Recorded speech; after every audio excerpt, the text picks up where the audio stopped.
Okay, so linis muna tayo dito.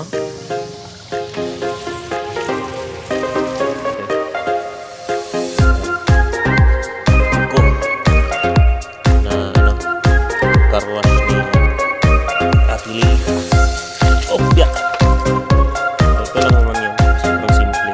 Tapos tanggalin natin dito. Meron yung nakakonekta. Ayan. Dumi na.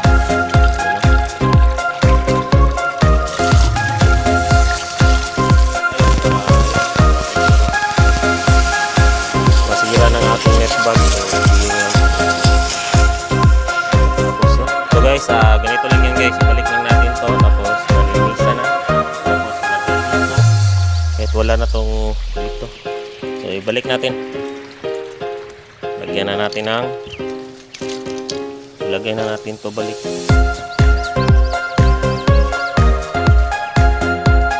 Lahat ng pato guys. Kita nyo naman yan.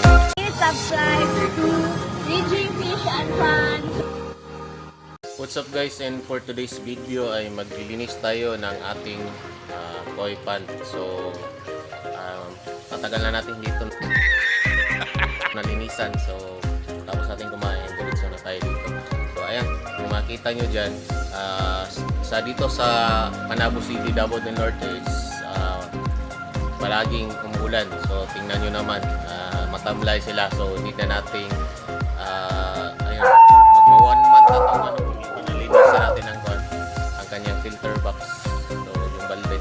So pinaka easy lang to paglilinis. Tsaka yung tubig dyan is galing yan dyan sa ibabaw. Yan. Tapos kalahati niyan is natatakpan. Tapos at kalahati is kita. Kaya ganito yan, nahati yan. Pag umulan, diretso dyan sa ang tubig. So may overflow naman doon. Yun yung may PVC.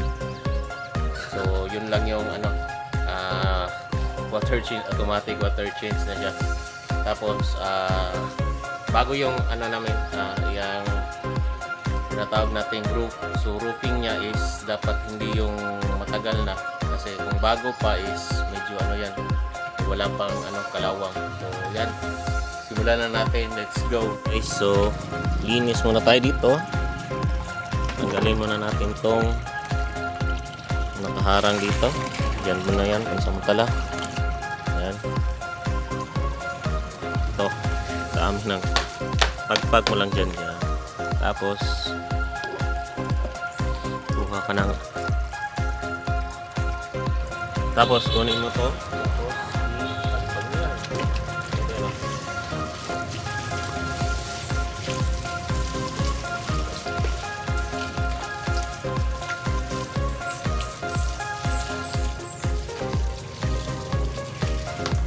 Nililinis niya ang kanyang sarili lang na tubig.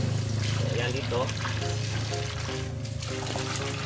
So dito, meron tayong nilagay dito na ano. So tanggalin muna natin tong cellophane. Tapos i-unclog natin dito.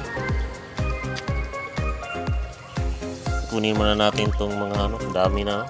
Magwa 1 month natin. Ayan. Ito natin lagay. Kasi i-pressure pa natin. Gamitan natin ng hulog 5 na ano, car wash ni Ate Lily. Opya. Yan na nga. Ano, nasira. So, ito lang naman yun. Sobrang simple. Tapos tanggalin natin dito. Meron yang nakakonekta. Ayan. Yan. Dumi na.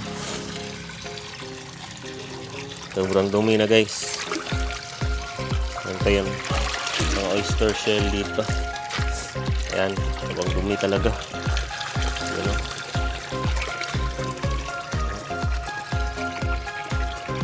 Ano nang namumuong ano dito.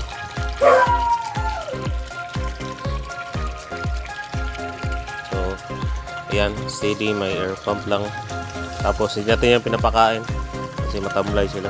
Need ng water change. Tapos, katapos ng water change is hapon ko papakainin kasi oras ngayon is 12, so mga around 4, so 4 hours natin itong hindi papakainin kasi nagwa-water change tayo.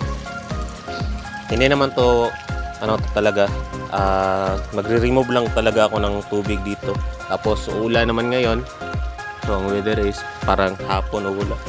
So automatic water change na yan kasi dito yung tubig nang gagaling sa bubong. Tapos dito, saka malakas yung ulan dito kaya madali lang. Parang nagwa-water change ka na rin ng ano, no hassle. So ito, so ang pinapang water change natin ay ang sarili niyang tubig sa pond. Yan.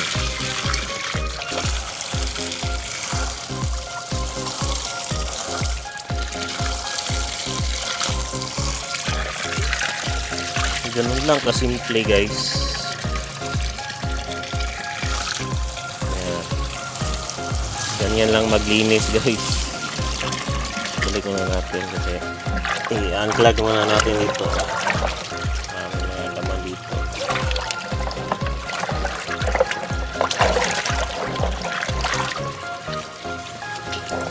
Meron pa kasi ditong ano, mga oyster shell. So, yan lang yan dyan. Tapos start na tayong magdala doon. Dala natin tapos i-pressure ano natin siya. Pressure water natin siya. Ay, ayan, pressure.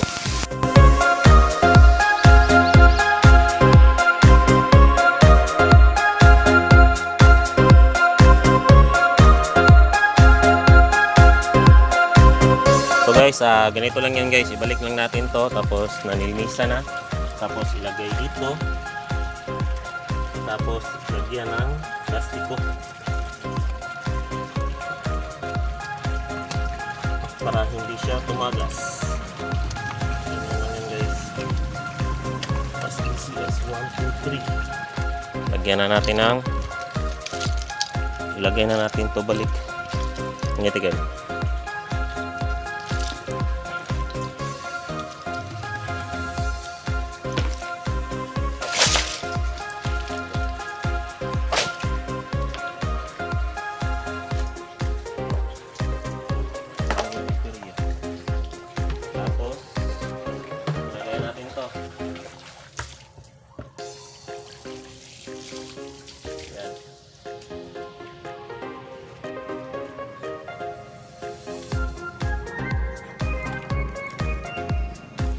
So ayan guys.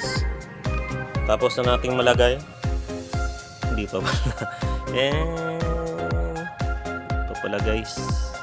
3, 2, 1 and go. Ayan. Ayan na siya guys. Ganun lang, simple lang kasi malalaman mo pag matamlay na talaga sila is hindi sila masyadong gumagalaw. Isa ding rason dyan is yung weather natin ngayon.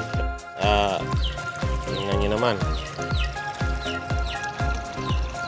Ang ating isda is medyo gumalaw-galaw na ng konti after natin mag-water change.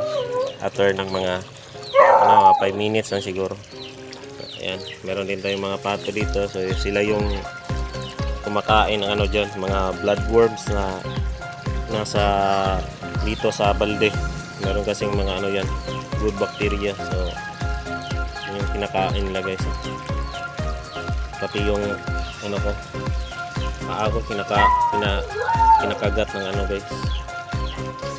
Kinakagat ng pato guys. So kita nyo naman yan. So tips lang natin. Tapos pag mag-run out na naman, so next video naman yon. So gagawa din tayo ng video yun. So salamat sa panonood and see you to the next vlog.